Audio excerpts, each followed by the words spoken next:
وبركاته. السلام عليكم ورحمة الله وبركاته. الحمد لله وكفى وسلام على عباده الذين اصطفى. أما بعد فأعوذ بالله من الشيطان الرجيم. بسم الله الرحمن الرحيم. يا أيها الذين آمنوا آمنوا بالله ورسوله. وقال النبي صلى الله عليه وسلم: الإيمان بضع وسبعون شعبة أعلاها لا إله إلا الله وأدناها إماتة الأذى عن الطريق والحياء شعبة من الإيمان. وقال النبي صلى الله عليه وسلم: لا يؤمن أحدكم حتى أكون أحب إليه من والده وولده والناس أجمعين، أو كما قال عليه الصلاة والسلام. اللهم صل على محمد وعلى آل محمد كما صليت على إبراهيم وعلى آل إبراهيم إنك حميد مجيد. اللهم بارك على محمد وعلى آل محمد كما باركت على إبراهيم وعلى آل إبراهيم إنك حميد مجيد. আয়োজিত একটি মসজিদকে কেন্দ্র করে নতুন মসজিদ, এলাকাবাসীকে মসজিদের পরিচয় জানানো, ঠিকানা জানানো, এলাকাবাসীর মাঝে একটি মসজিদ নতুন এখানে হয়েছে এর একটি এলান করাকে কেন্দ্র করে একটি ইসলাহি মাহফিলটা হওয়ার কথা ছিল মসজিদের ভেতরে। প্রচণ্ড গরম, আবহাওয়াও যেহেতু ভালো, তাই মসজিদের কর্তৃপক্ষ যারা, তারা মাহফিলটাকে খোলা মাঠে আকস্মিকভাবে করতে পেরেছে। গত 2 দিন আগেও যে বৃষ্টি ছিল, এমনটি থাকলে বাইরেও বসা যেত না। আল্লাহ তাআলা এমন একটা মুবারক মজমায় আনছেন, মাগরিবের পর থেকে শত শত উলামা হাজরাতরা এ মজমায় এসেছেন, শামিল হয়েছে, কেউ চলে গেছেন। বয়ান করার কথা ছিল আমার বাদাল মাগরিব, ওনাদের ইচ্ছা স্টেজ করা হয়েছে যে বয়ানটা একটু ধীরে ধীরেই হোক, মজলিসটা কিছু সময় লম্বা হোক। এলাকায় গান বাদ্যের আওয়াজ তো কত লম্বা হয়, ওয়াজের কিছু আওয়াজ একটু লম্বা সময় এলাকায় বাজুক না। বাস এই ধরনের একটি আশা কামনাকে লালন করে আপনাদের কাছে বসতে একটু দেরি করা।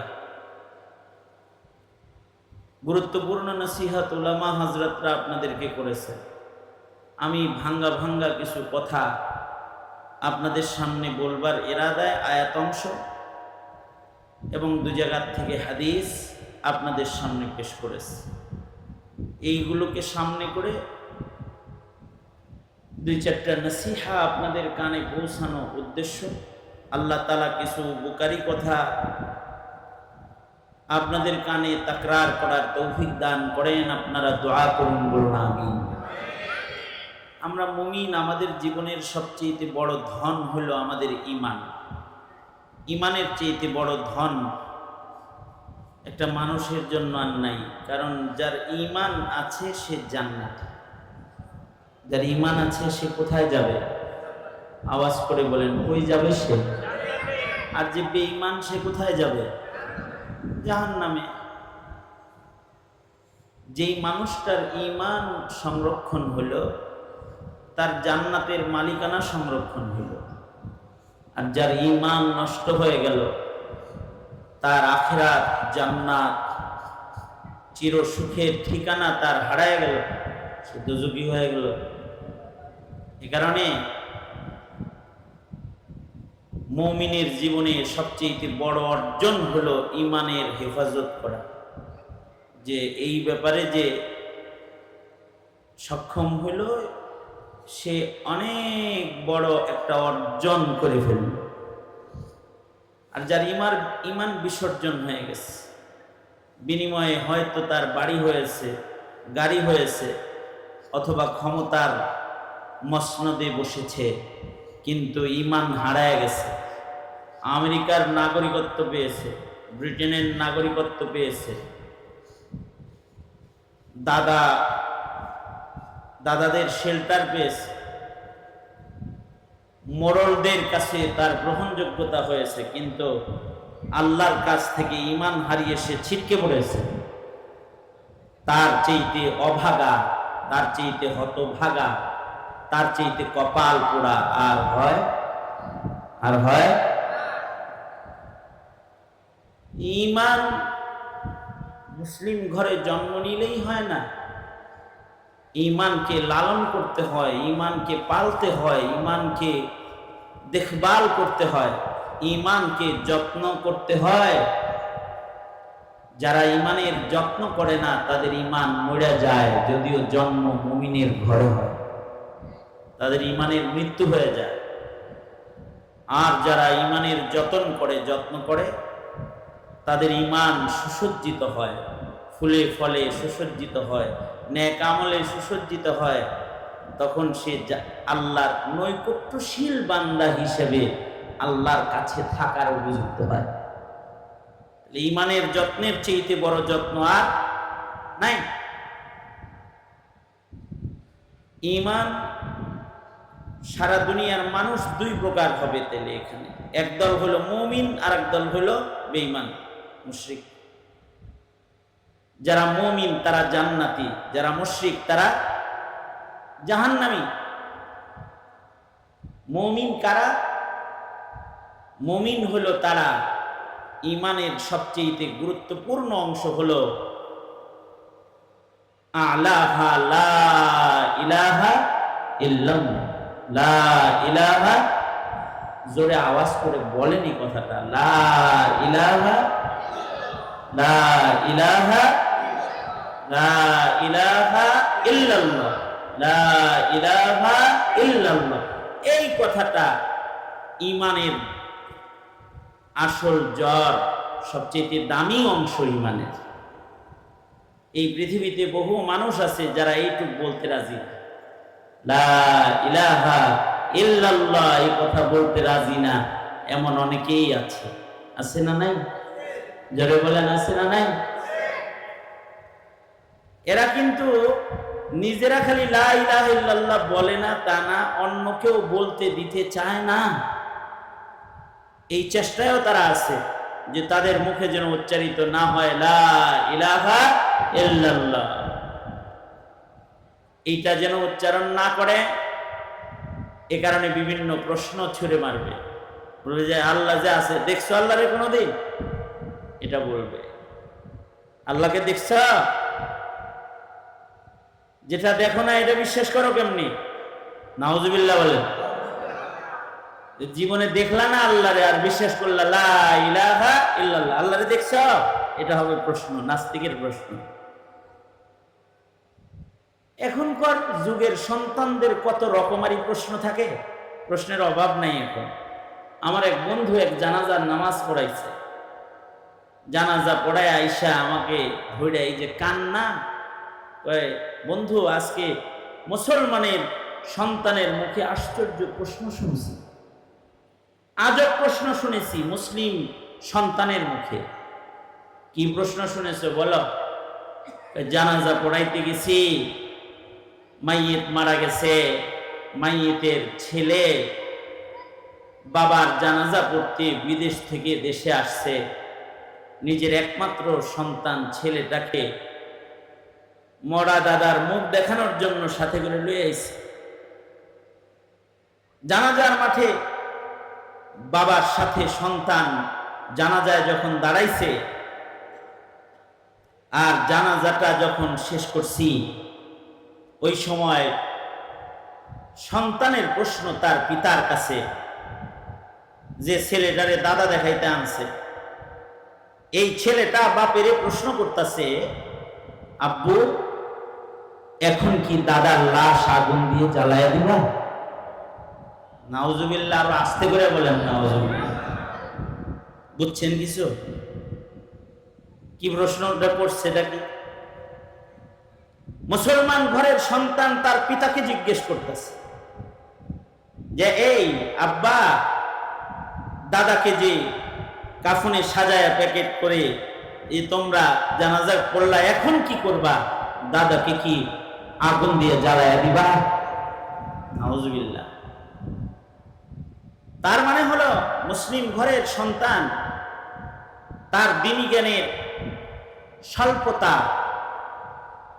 দ্বীনহীনতা, এটার করার গ্রাস এমন ভাবে শিকড় গেড়ে বসে গেছে যে মুসলিম ঘরে জন্মগ্রহণ করার পরে মুসলমানের একটি সন্তান সে কবরও চিনে না, কবরস্থানও চিনে না, আর শ্মশানও চিনে না।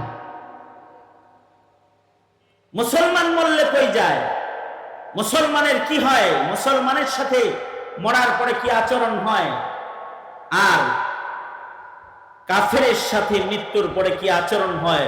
মুসলিম ঘরে জন্মায়েছে বটে, কিন্তু এতটুকুন শিক্ষা বাবার কাছ থেকে পায় নাই বিধায় জানাজার মাঠে দাঁড়ায় বাবাকে বলে, আব্বু দাদাকে কি আগুনে জ্বালাইবে? গুরুস্থানও চিনে না, আর শ্মশানও চিনে না।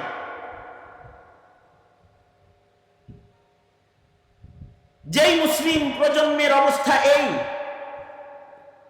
যে ধর্ম শিক্ষার স্বল্পতা তাকে এই জায়গায় নিয়েছে, মরার পরে প্রশ্ন হয়, মান রাব্বুকা ওয়া মা দীনুকা ওয়া মান হাযার রাজুল, তাকে জান্নাতের একটি বাগানে জায়গা দিয়ে দেয়, কবর জান্নাতের বাগান হয়ে যায় যদি উত্তর দিতে পারে। আর যদি ঈমান না নিয়ে যায় তাহলে কবর তার দোজখের ঘর হয়। মানুষ তারে আগুন দিয়ে জ্বালাইতে হয় না, রবই তারে আগুন দিয়ে মাটির নিচে জ্বালায়। এই যে একটি শিক্ষা, ঈমানের বরজখের শিক্ষা, এই শিক্ষাটা সন্তানকে দেয় নাই।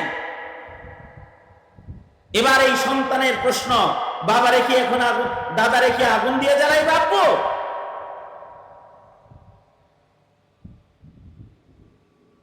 তবে কেন এই জিজ্ঞাসা কেন করলো? মুসলিম ঘরের সন্তান হয়ে কবর অথবা কবরের প্রশ্ন, বরজখ অথবা আখিরাত সম্পর্কে কোনো ঈমান সে শিখতে না পারলেও হিন্দি সিনেমা পিতা মাতার পাশে বসে দেখতে দেখতে মানুষ মরলে আগুনে পোড়ায়, নাটক সিনেমা দেখে এটা শিখে নিজের দাদাকে আগুনে পোড়ানোর কল্পনা করা শিখে ফেলেছে। এই তো হাল।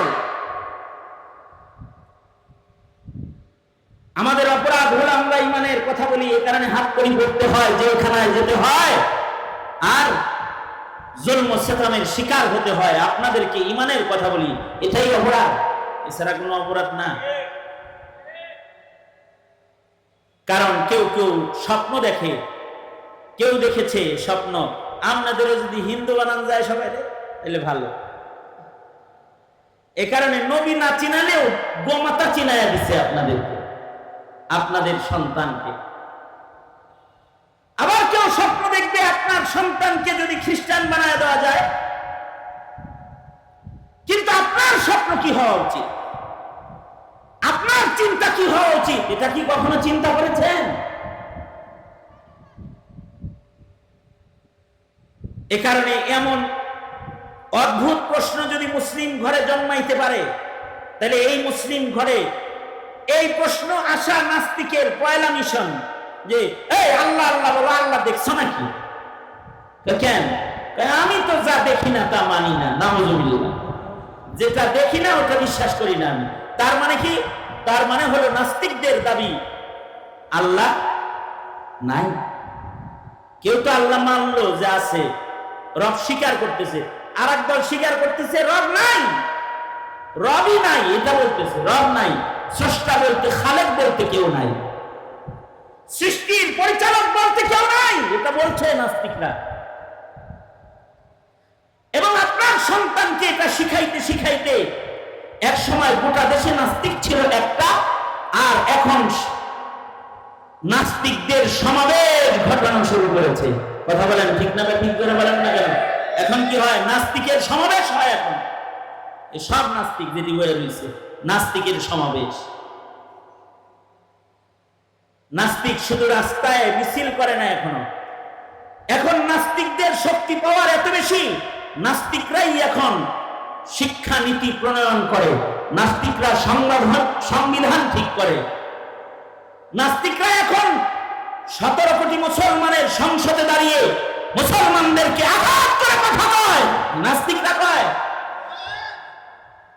এতটা শক্তি তারা অর্জন করেছে। আগামীর ভবিষ্যতে আপনার ঘরের মুসলমানের ঈমান থাকবে কি থাকবে না চিন্তা করেছেন কখনো? আমাদের দেশে বিধর্মীদের কালচার লালন পালনকারী কিছু এমনও আছে যারা চায় যে দেশের সব মসজিদে না যায়, মন্দিরে চলে যাক, আর পূজায় চলে যাক, ঈদগাহে না যাক, এটা চায়। একদল আছে, একদল চায় এরা ইহুদি হয়ে যাক, নাসারা হয়ে যাক। এ কারণে খ্রিস্টান মিশনারিদের স্কুল তারা পাহারা দেয়, কিন্তু তাওহীদ আর ঈমান যেখানে শেখানো হয় ওইটায় তারা তালা লাগাইতে চায়, ওটা বন্ধ করে দিতে চায়, তারা বন্ধ করতে চায়। আমাদের এক মুরব্বী বলছিলেন, কিছু আছে যদি সুযোগ পায় তাহলে এই দেশের মুসলমানের ভেতরে এমন আইনও করতে পারে যে আগেই সন্তানের নামের শুরুতে মোহাম্মদ লাগাইতে পারবে না। সে যদি বড় হওয়ার পরে মোহাম্মদকে নবী মাইনে নিজের নামে মোহাম্মদ লাগায় তাহলে লাগাইব, তাছাড়া তোমার বাপেরা লাগাই দিতে পারবে না। এই আইন করার লেগেও কেউ বসে রয়েছে, এই ধান্দাও করে অনেকে। আগেই একজনের নামের শুরুতে মোহাম্মদ লাগাইতে হবে কেন? সে যদি মোহাম্মদকে সাল্লাল্লাহু আলাইহি ওয়াসাল্লাম নবী হিসেবে নাম মেনে সে যদি সন্ত্রাসী মোহাম্মদ কয়, নাউযুবিল্লাহ করে, তার নামের আগে আগেই মোহাম্মদ লাগাইবা কি লেগে? আর আরেক দল স্বপ্ন দেখে এত আগে মুসলমানি করাইবা কে? বালে ঘর পরে হে যদি মুসলমান হয় তাহলে নুনু কাটটা বলবো, তুমি কাটাইও না, এরকম স্বপ্নও অনেকে দেখে।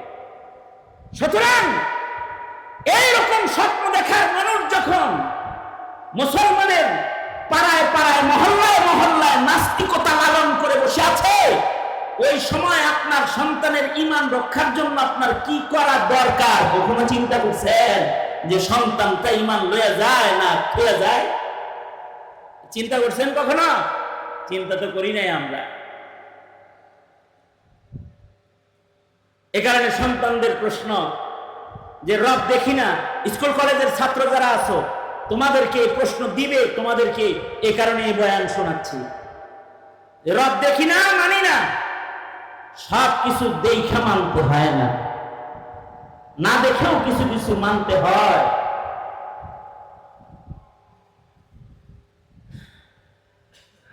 না দেখেও খবর শুনেও মানতে হয়। বাপ মরে গেছিল তুমি যখন মার পেটে, বাবার নাম জিগাইলে তোমার বাবার নামটা দেখে না শুই নেই বলতে হয় মায়ের কাছ থেকে। বাবার কবর কোনটা এটা মার কাছ থেকে শুনেই জিয়ারত করতে হয়, এটা তোর বাবার কবর। এ কারণে এই মা বাবার জায়গায় ইলমে দ্বীনের আলো লয়ে যারা বসে থাকে তাদের কথা মতো তারা যেভাবে বললে দেয়, না বুঝাও তোমার ওই খবর শুনেই ইয়াকিন রাখতে হয় যে কোরআন পড়া হুজুর যেহেতু বলছেন আল্লাহ আছে তো আছে, আর আমার নবী যে মুহাম্মদুর রাসূলুল্লাহ তার রওজা যে এটাই আমার নবীর রওজা। বাপের কবর মানতে পারলা, নবীর কবর মানবে না? অথবা সৃষ্টির ভেতরে এমন কিছু আছে যা তুমি দেখো, সব দেখো এরকম না। যেমন বাতাস, বাতাস দেখছেন? কথা বলেন, বাতাস দেখছেন চোখ দিয়া? আমি তো দেখিনি বাতাস। হ্যাঁ, বাতাসের প্রভাব দেখেছি। যদি বলা হয় এই বাতাস আসেনি রে, কয় একটু বাতাসও নাই। বুঝলি কেমনি? কয় পাতা একটাও লড়েছড়ে না। বাইরে প্রচন্ড বাতাস, বুঝলি কেমনে? ডালপালা ভাঙে গেল। ডালপালা ভাঙ্গা দেখে বুঝলা বাতাস আছে, পাতা নড়ে না দেখে বুঝলা বাতাস নাই। রবের এমন কিছু তুমি চোখে দেখো না যা দেখে বোঝা যায় রব আছে, স্রষ্টা আছে, আল্লাহ আছে, এটা বুঝো না? তোমার নাপাক চোখ জাবিয়া নোংরামি, ফাস্টামি, নষ্টামি, অনলাইনের পাপাচার করো, যেটা দিয়ে নগ্ন ছবি দেখো, এটা দিয়ে রব দেখতে চাও? এই নাপাক চোখ দিয়ে দেখতে চাও? চর্ম চোখ দিয়ে না। তুমি দেখতে না পারলেও তাকে মানবা, এটার নাম ঈমান। उसे माना तो जाता है मगर देखा नहीं जाता, उसे माना तो जाता है मगर देखा नहीं जाता, मुसल्लम लम तरानी है बइस्तिदलाल कुरानी, मुसल्लम लम तरानी है बइस्तिदलाल कुरानी। আল্লাহ আছে এটা মানা যায়, কিন্তু দেখা যায় না। আল্লাহ বলেন ফি আনফুসিকুম আফালা তুবসিরুন, নিজের দিকে চা, দেখবি যে আমি আছি। তুই তোর দিকে তাকা, তাও দেখবি যে স্রষ্টা একজন আছে, এমনি সব না। কারি তৈয়ব সাহেব রহমাতুল্লাহ আলাইহি আজব একটা দৃষ্টান্ত দিচ্ছেন।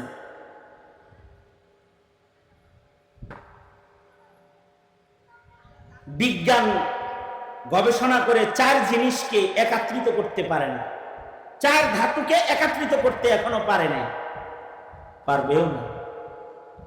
4 ধাতু যেমন যেমন মনে করেন বাতাস আর পানিরে এক জায়গায় করলেও, আগুন, পানি, বাতাস 3টারে এক জায়গায় করতে পারে।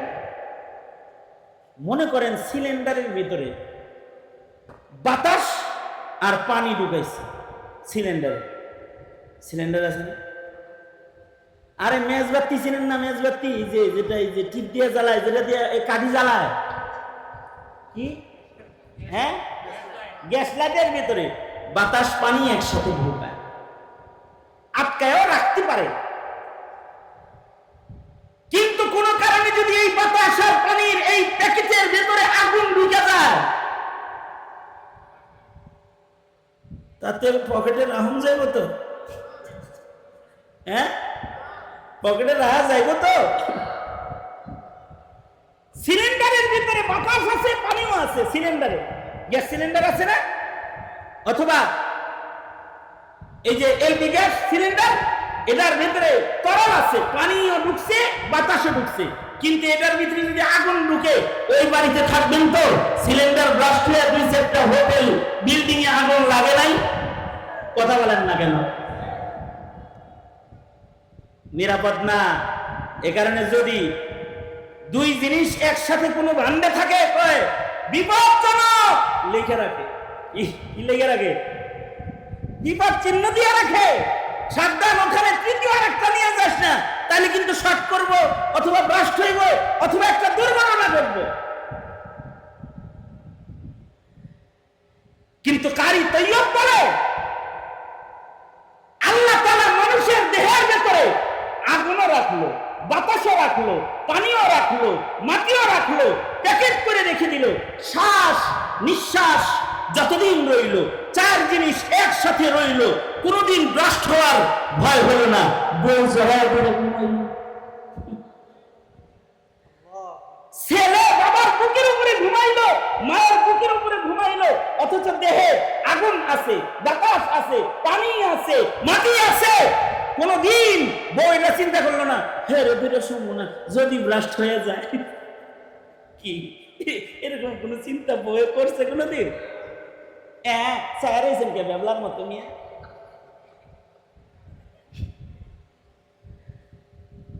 এরকম চিন্তা কখনো সন্তানও করে নাই, বিবিও করে নাই। 70 বছর 80 বছর, সেদিন দেখা হয়েছে 109 বছর বয়সে বুড়ার লোকে।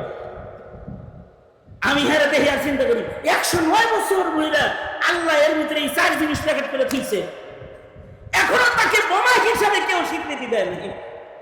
এই যে কামটা করেছে, বলুন তো এ কাম কি পৃথিবীর কোন আধুনিক বিজ্ঞানে করেছে নাকি আল্লাহ নামক রবের কুদরতে করেছে? আল্লাহ নামক রবের কুদরতে করেছে।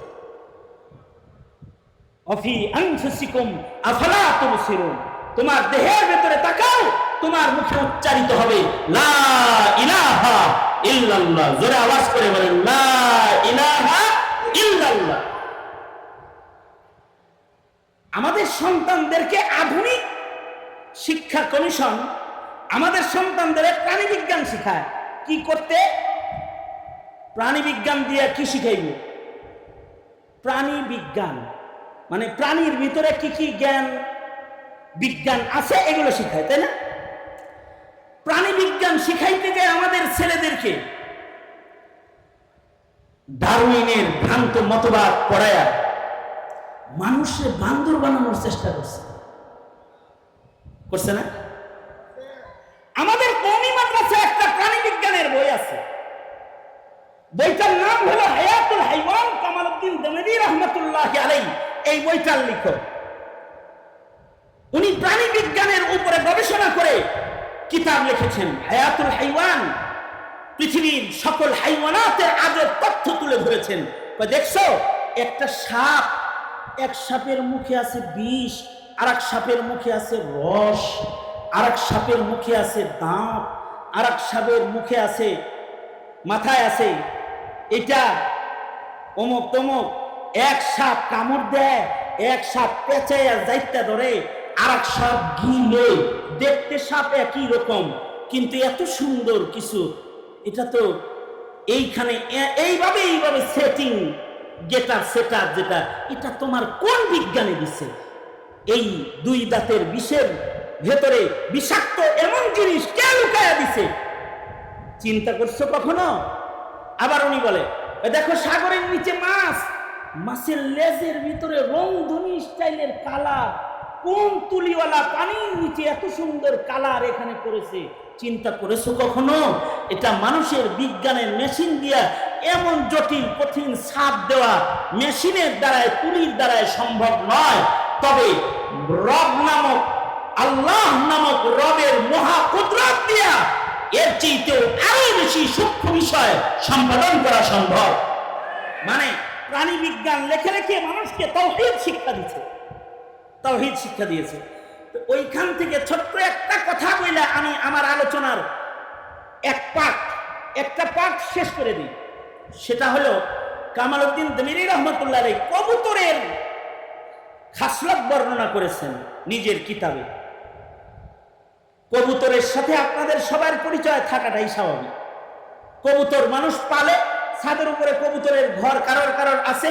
আমিও কিছুদিন কবুতর পালছি সব করে, পরে আর পারি না দেখে পরে ঘর শুদ্ধ বেচা আইছি। কিছুদিন আমি পালছি। আমি কিছুদিন আগে মিরপুর 1 নম্বরে আমার এক ভক্তের বাসায় গেছি। তার বাসার উপরে কোটি কোটি টাকার কবুতর আছে। এক একটা কবুতরের মূল্য নাকি 4 লাখ 5 লাখ 6 লাখ টাকায় আছে। দেখতেছি আর কি কিনলে কি এত দাম? এটা দিয়ে ইনকাম করুন যায় আবার লাখ লাখ। এটা দিয়া প্রতিযোগিতা, পুরে রেস প্রতিযোগিতা যেটা, এটা কাউন্ট হয় এর প্রতি এই ট্রেন করায় কবুতর দিয়ে। কবুতর তো মানুষ পালে। আপনারা যারা কবুতর সম্পর্কে ন্যূনতম আইডিয়া রাখেন তাদেরও কথাটা জানার কথা, আপনাদের একটা জানার কথা বলতেছি। সেটা হলো কবুতর যখন বাচ্চা দেয়, কবুতরের যখন বাচ্চা হয়, বাচ্চা হওয়ার পরে 3 দিন পর্যন্ত কবুতর নিজের বাচ্চার কাছ থেকে আলোক হয় না। 3 দিন কবুতর তার বাচ্চাকে লাগাতার পাহারা দেয়। এই 3 দিন কবুতর যে পাহারা দিল বাচ্চারে কি করে, এইটা হলো কামালউদ্দিন দেমেরির বক্তব্য। সেটা হলো উনি বলেন কবুতরের পাকস্থলী যেটা, এটা এরকম থাকে। টিউব যেরকম 2 পাশ মিলা থাকে, হাওয়া দিলে ফুলে, কবুতরের খাদ্য থলিটা এরকম একটা আর একটার সাথে লেগে থাকে। যতক্ষণ পর্যন্ত এখানে পাম্পিং না করা হবে ততক্ষণ পর্যন্ত পাকস্থলী খুলবে না। আর পাকস্থলী না খোলা পর্যন্ত এই কবুতরকে কিছু খাওয়ানো সম্ভব হবে না। এই ছোট্ট বাচ্চাগুলোর পাকস্থলী কে খুলবে? তাই মা 3 দিন পর্যন্ত নিজের ঠোঁট দিয়া নিজের বাচ্চাদের মুখে শ্বাস দিতে থাকে, বাতাস দিতে থাকে, আর টানতে থাকে, আর বাচ্চার পাকস্থলী খুলতে থাকে। 3 দিন পরে যখন পাকস্থলী খুলে যায়, মা বাহির থেকে নিজ ঠোঁটে করে খাবার এনে নিজের সন্তানের মুখে উঠায় দেয়। এবার কামালউদ্দিন তিমিরির বক্তব্য হলো, এই কবুতরটা কোন ইউনিভার্সিটিতে লেখাপড়া করে নিজের বাচ্চার পাকস্থলী খোলা শিখলো? কে তাকে এই শিক্ষা দিয়েছে? কোন প্রফেসরের লেকচার থেকে কবুতর এত সুন্দর আধুনিক বিজ্ঞানের শিক্ষার মুখ দিয়ে শিখা বাচ্চার পাকস্থলী খুলে? পৃথিবীর কোন মানুষ তো তাকে শিক্ষা দেয় নাই, কোন স্কুলে তো সে ভর্তি হয় নাই। তাহলে বোঝা যায় মানুষ নয়, শুধু মানুষ কি শুধু আল্লাহ কোরআন দিয়ে শিখায়েছে, রসুল পাঠায় শিখায়েছে তা না। আহকামুল হাকিমিন আল্লাহ তাআলা সৃষ্টি জগৎ চালাতে গিয়ে সৃষ্টি জগতের প্রতিটি সৃষ্টিকে তিনি নিজ কুদরতি অদৃশ্য থেকে আল্লাহ তাআলা নিজেই তার প্রতিটা সৃষ্টিকেও শিক্ষা দিয়ে খালিক ও মালিকের ব্যাপারে তার নামকে প্রমাণ করে যায়, সবসময় প্রমাণ করে যায়। मगर देखा नहीं जाता उसे माना तो जाता है, मगर देखा नहीं जाता मुसल्लम लम तरानी है बअस्ते दिलाल कुरानी, मुसल्लम लम तरानी है बअस्ते दिलाल कुरानी। কারণ আল্লাহ পাকের নির্দেশ হলো, ইয়া আইয়ুহাল্লাযীনা আমানু আমিনু বিল্লাহ, হে ঈমানদাররা তোমরা তোমাদের রবের উপরে ঈমান আনো। তার মানে কোনো কারণে তোমার ঈমান যেন নষ্ট হয়ে না যায়, শয়তানের ধোঁকায় আর জাহালাত আর মূর্খতার সবলে যেন তোমার ঈমান নষ্ট করে তুমি বেঈমান হয়ে কবরে না যাও।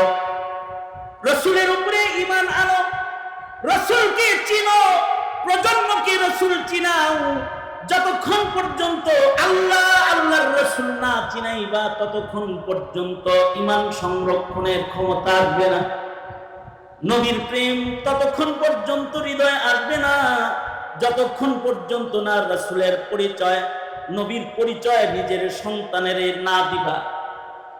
কারণ এর প্রতিটি ঈমানের প্রতিটি শাখা সম্পর্কে নিজে জানা, নিজের সন্তানকে না জানানো পর্যন্ত তার ঈমান সংরক্ষণ করার ক্ষমতা তার হবে না। এ কারণে দাওয়াত তাবলীগেও 6 উসুলের মেহনত করা হয়। 1 নাম্বার উসুল হলো ঈমান। জাতির ঈমান শিক্ষা দাও, মাদ্রাসায় গেলে ঈমান শিখায়, ওয়াজ মাহফিলে আমরা আপনাদের ঈমান শিখাই, ঈমানের কথা বলা শিখাই, ঈমানের আওয়াজ দেওয়া শিখাই, নবী প্রেম শিখাই, আল্লাহ প্রেম শিখাই, সত্য বলা শিখাই, অসত্যের প্রতিবাদ করা শিখাই, অন্যায়ের বিরুদ্ধে দুর্বল হয়ে দাঁড়িয়ে যাওয়া শিখাই। এগুলি ঈমান। এই ঈমানগুলো আমরা পাই, এই ঈমানগুলো মুসলিম মিল্লাত পাক। এটা ইসলামের দুশমন যারা, কোরআনের দুশমন যারা, তারা চায় না। এ কারণেই তারা ওয়াজ মাহফিল আটকায় রেখেছে দীর্ঘদিন। আল্লাহ স্বাধীনতা দিয়েছে যে আজকে এখানে কথা কইতেছি, পুলিশের অনুমতি লাগছে না। কিন্তু যদি খালি এই কয়েকদিন আগের ঘটনা হতো তাহলে বলতো হেফাজতে ইসলামের আইবি আইব,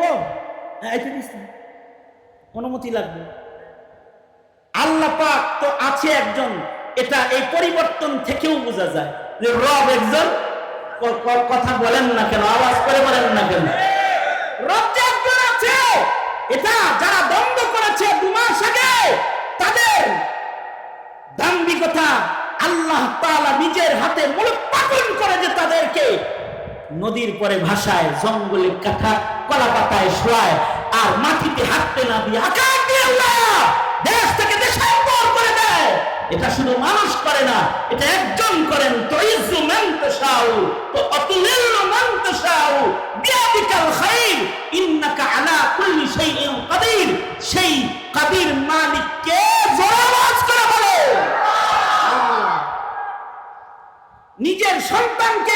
চিনাইতে হবে, ধর্ম চিনাইতে হবে, দিন চিনাইতে হবে, ইসলাম চিনাইতে হবে। আর এই চিনানোর জন্য এরকম আয়োজনে যায়া বসার দরকার আছে। স্কুল কলেজে ডিগ্রি সব বাইকটা খাওয়াইয়া দিয়েও নিজের সন্তানের ঈমান রক্ষা করতে পারবে না মুসলমান।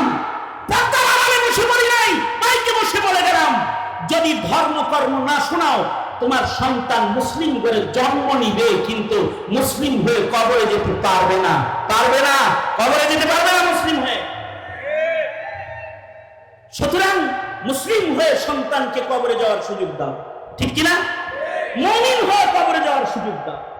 ঈমান শিখাও, ইসলাম শিখাও। দায়িত্বটা পালন করতে পারবেন তো ইনশাআল্লাহ? কারা কারা পারবেন হাত তোলেন। এই উলামায়ে কেরাম মেহনত করে, ঈমানের মেহনত। আলেমদের বিরোধিতা করবেন তো ইনশাআল্লাহ, নাকি কোন? হ্যাঁ, আল্লাহ সবাইকে এই সহিহ বুঝটা দান করুন। সবাই ইস্তিগফার করেন, আস্তাগফিরুল্লাহ রাব্বি মিন কুল্লি যামবি ওয়া আতুবু ইলাইহি লা হাওলা ওয়ালা কুওয়াতা ইল্লা বিল্লাহিল আলিয়্যিল আযীম। আস্তাগফিরুল্লাহাল্লাযী লা ইলাহা ইল্লা হুয়াল হাইয়ুল কাইয়্যুম ওয়া আতুবু ইলাইহি। আলহামদুলিল্লাহি রাব্বিল আলামিন।